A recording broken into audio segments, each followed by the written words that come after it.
Assalamualaikum warahmatullahi wabarakatuh. Perkenalkan, nama saya Fadlur Rahman dari kelas 2E, ingin menjelaskan tugas algoritma dan pemrograman yang dimana penjumlahan dan perkalian dua buah matriks yang diinput oleh user.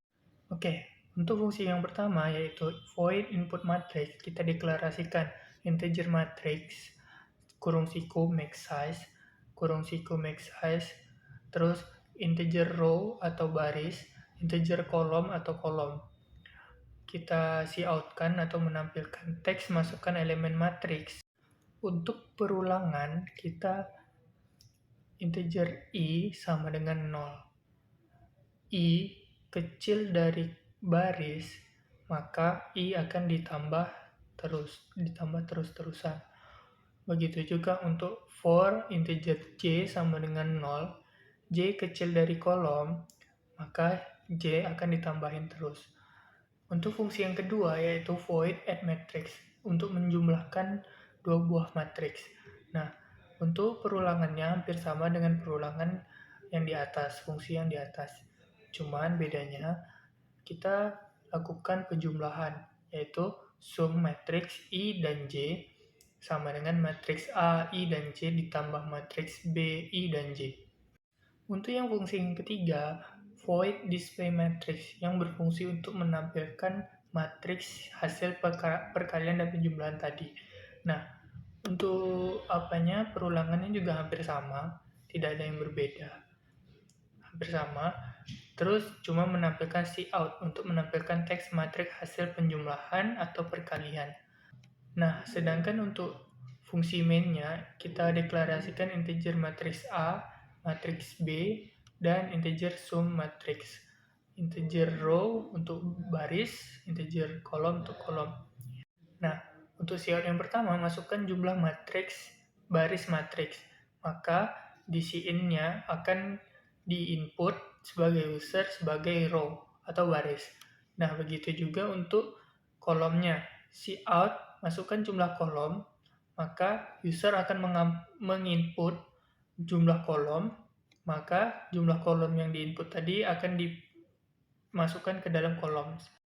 Untuk cout yang ketiga yaitu masukkan elemen matriks A, dan karena kita sudah memiliki fungsi yang tadi input matriks, jadi kita tinggal panggil aja input matriks A dengan elemen matriks A, row dan kolom. Begitu juga untuk elemen B, karena sudah ada fungsinya di atas tadi, kita panggil input matriks sama dengan dalam kurung matriks B, row, kolom. Nah, begitu juga ini ya, fungsi add matrix. Matriks A, matriks B, sum matriks. Sum matriks ini kan tadi sebagai fungsi yang di atas. Begitu juga row, kolom. Dan display matrix begitu juga, karena kita sudah buat fungsinya di atas, kita panggil saja di fungsi main-nya dengan sum matrix, row, kolom. Return 0. Di sini kita runningkan, maka tampilan pertama adalah masukkan jumlah baris matriks. Kita masukkan 2. Masukkan jumlah kolom matriks, berarti kita masukkan 2 juga. Yang berarti matriksnya berordo 2 kali 2. Untuk bagian elemen matriks 1,1-nya kita masukkan nilai 2. Untuk 1,2-nya kita masukkan nilai 1. Untuk nilai 2,1-nya itu 3. Maaf, untuk elemen yang 2,2 itu 1. Nah, untuk elemen yang matriks B, kita masukin nilai matriks 1,1-nya 2, yang 1,2-nya 4, dan 2,1-nya 3, dan 2,2-nya 1. Nah, hasil dari penjumlahannya ialah 4. 4 datangnya dari mana? 1,1, 2, ada 2, berarti 2 tambah 2 jadinya 4.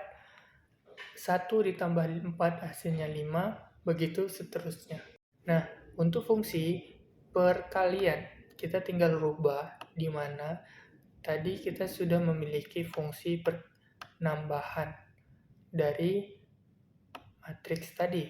kita rubah menjadi perkalian, dan di sini kita rubah teksnya. Tadi matriks hasil penjumlahan, kita rubah menjadi hasil perkalian. Oke, sudah, kita running dan compile ulang. Kita masukin baris matriksnya 2, jumlah kolomnya juga 2. Di sini kita masukkan elemen matriks A 1,1-nya itu 2, 1,2-nya 3, 2,1-nya 1, dan 2,2-nya 2. Nah, lanjut ke elemen matriks B. 1,1-nya kita masukin 4, kita masukin 1,2-nya 2, dan elemen 2,1-nya 1, dan matriks 2,2-nya 3. Oke. Dan hasilnya ialah 2 kali 8 itu 2 kali 4 itu hasilnya 8, 3 kali 2 itu 6, 1 kali 1 itu 1, dan 6 itu hasil dari 3 dikali 2.